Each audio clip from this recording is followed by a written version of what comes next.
দিনে দুপুরে এভাবেই অস্ত্র ঠেকিয়ে মোবাইল ও টাকা ছিনতাইয়ের ঘটনায় 4 জনকে গ্রেফতার করেছে পুলিশ।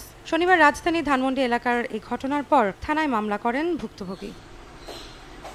এরপর সিসিটিভি ফুটেজ দেখে অভিযানে নামে ধানমন্ডি থানা পুলিশ। 24 ঘন্টার মধ্যে গ্রেফতার করা হয় আসামিদের। প্রাথমিক জিজ্ঞাসাবাদের পর পুলিশ জানায়, অফিস যাওয়ার পথে ধানমন্ডি আবাহনী মাঠের সামনে 4 জনের ছিনতাইকারী দলটি পথে আটকে চাপাতি দিয়ে আঘাত করে ছিনিয়ে নেয় মোবাইল ফোন ও টাকা। ভিকটিম ফুটপাত ধরে হেঁটে হেঁটে যাচ্ছিলেন, হঠাৎ 4 জন ছিনতাইকারী ওনাকে ঘিরে ধরে এবং ওনার কাছ থেকে সর্বস্ব লুটে নেয়।